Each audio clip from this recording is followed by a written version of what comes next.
Hello students, how are you today? I hope you're all doing great. Please remember to wash your hand, put on your mask, and keep distance from others. Now please fill the present list that I have shared in Google Form. Kompetensi dasar untuk kegiatan pembelajaran kita hari ini adalah menggambarkan sebuah tempat terkenal atau tempat bersejarah di lingkungan tempat tinggal kalian. Di akhir kegiatan pembelajaran, kalian diharapkan untuk mampu mengidentifikasi fungsi sosial, struktur, dan unsur kebahasaan teks deskriptif.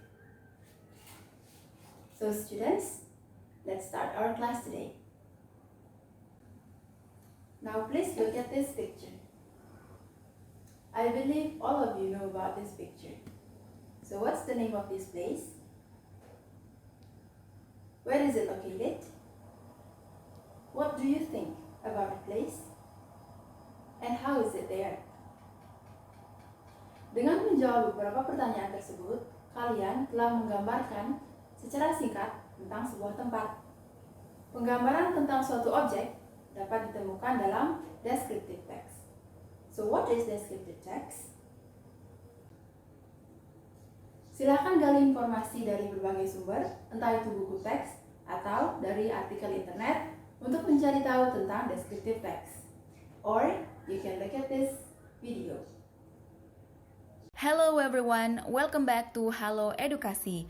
Pada video kali ini, kita akan membahas descriptive text dalam bahasa Inggris. Mau tahu seperti apa aja yang ada di dalam teks ini? Yuk simak penjelasannya di video ini ya.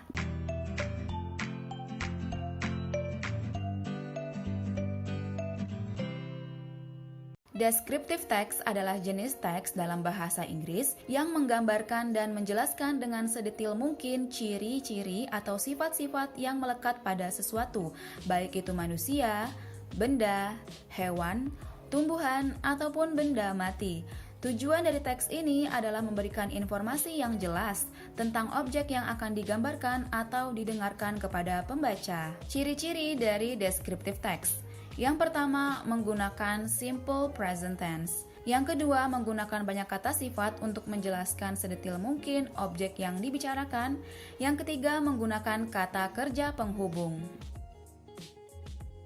Struktur dari descriptive text. Yang pertama, identification, berfungsi untuk memperkenalkan kepada pembaca tentang objek yang akan kita jelaskan yang terletak di paragraf pertama, sebelum kita memberitahu lebih rinci mengenai objek tersebut pada paragraf selanjutnya.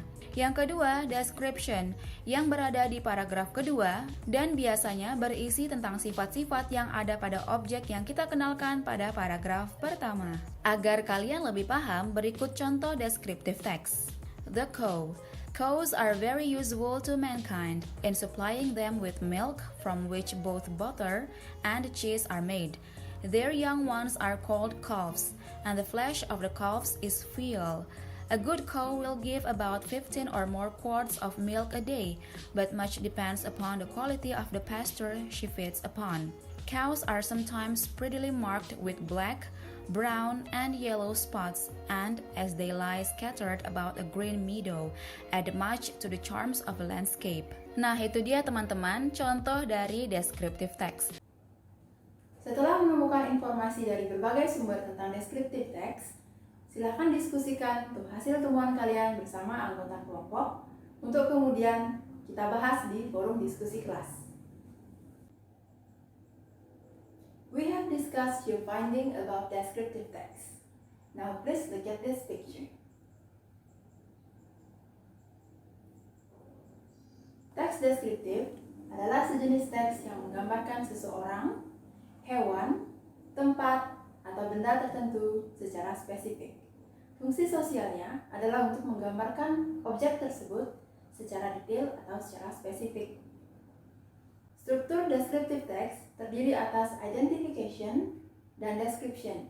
Dalam identification, objek yang akan digambarkan akan diperkenalkan.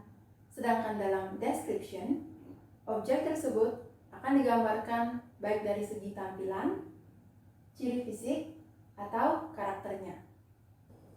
Unsur kebahasaan teks deskriptif yaitu yang pertama, menggunakan simple present tense. Karena menggambarkan gambarannya merupakan informasi yang berupa fakta. Yang kedua, menggunakan linking verb. Misalnya feel, smell, dan lain-lain. Yang ketiga, menggunakan adjective atau kata sifat. Misalnya large, wide, dan lain-lain. Dan yang terakhir adalah menggunakan adverb atau kata keterangan. Misalnya noisy, nicely, dan lain sebagainya. Berikut ini merupakan contoh sebuah descriptive text tentang monumen Banjir Sandi.